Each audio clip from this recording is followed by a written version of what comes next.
Všetkých srdečne pozdravujem, tu je Jozef Králiček, investigatívny novinár. Hľadám samozrejme a patrám po nových informáciách v súvislosti s tou nebezpečnou vírusovou chorobou, ktorá postihla naše zvieratá, teda mám na mysli srintačku, krivačku a skrývačku. Tento vírus máme tak ako väčšinou vírusov, ktoré sa tu už kedy vyskytli pod kontrolou. Uvidíme, čo nám najbližšie dní preukážu. Samozrejme, ako nám povedali kompetentní ľudia, nemáme sa v zásade teraz čoho báť, že by sa uzatvárali hranice alebo nejaká voľnosť pohybu, to nikdy tu vlastne ani nebolo. Takže takéto tie práva, ľudské práva tu budú určite zachované a takisto aj sloboda pohybu. Samozrejme, že toto vyjadrenie platí pre dnešný deň. Zajtra, či to bude pravda, to už ani samotní tí zodpovední nevedia a netušia. Záleží, aké budú noty zo západu od odborníkov, ktorí nás teda chránia pred všetkými ďalšími možnými nástrahami. Samozrejme, že sme sa tých odborníkov, ktorých nikto ešte nevidel a nikto o nich nepočul, teda ako Kolumbova ženy, som sa chcel spýtať na bližšie informácie, ale to všetci veľmi dobre vieme, že o takýchto veciach sa nediskutuje, lebo čo západ, to lepší nápad. Teda nebudeme o tom vôbec komunikovať a polemizovať, pretože odtiaľ idú len zaručené dobré informácie a samozrejme len tá najväčšia pomoc, aká sa v danej chvíli môže dostať našej krajine, samozrejme Maďarsku, a už sa čo to započulo aj o Rakúsku, ktoré že vraj zvažuje uzatvorenie hraníc, aby sa náhodou tá skrývačka nedostala aj tam.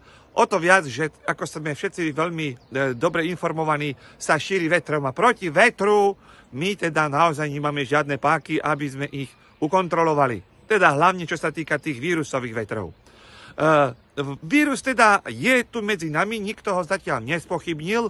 To samozrejme začnú všelijakí dezoláti a hoaxiari a ďalší ľudia, ktorí samozrejme, že spochybňovali aj vírus predtým, ten veľmi smrteľný pred 4 či 5 rokmi, ktorý sa ukázalo, že nebol vlastne až taký smrteľne nebezpečný, zvlášť pre tú skupinu ľudí, ktorá aj teraz má tú možnosť a tendenciu chrániť našu spoločnosť.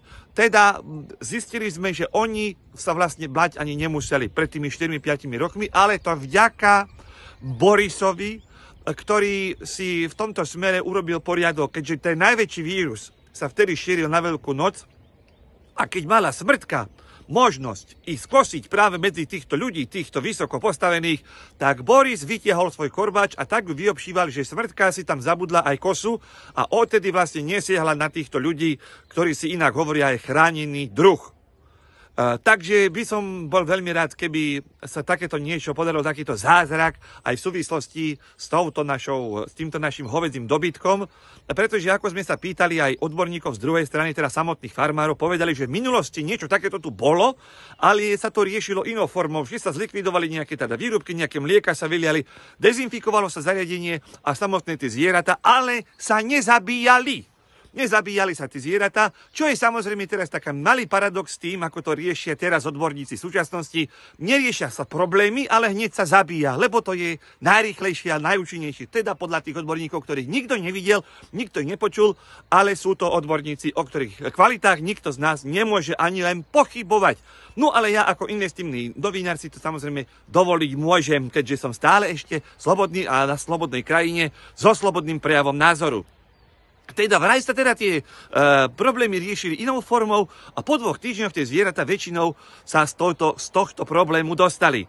Tak uvidíme, že či sa sadnú si za jeden stôl odborníci, ktorých nikto nevidel, a odborníci takí, ktorí sa to bytostne týka, a či budú hľadať nejakú cestu k tomu, aby sa tento problém vyriešil. Pretože nejde problém len o samotných tých odborníkov, ktorí tvrdia o sebe, že sú odborníci, ale tu sa jedná problém vraj aj pre veľkú časť ľudí, ktorí tu žijú, pretože strata hovedzieho dobytka, vlastne aj ďalšieho ovci, kozy a ďalšieho surovín, ktoré s tým súvisia, by mohli mať neblahý dopad na život každého občana. Čo však pravdepodobne odborníci, o ktorých nikto nevidel a nikto ich nepočul, nad tým sa až tak nezamýšľajú, pretože ich sa to vraj netýka. Toľko teda najnovšie informácie. Nové informácie podám ako náhle budeme mať zase nové informácie. Predpokladám, že už zajtra bude zase všetko úplne inak ako i teraz. Králiček, moje meno, investigatívny novinár, Slovensko, Slovenská republika. Do počutia, dovidenia.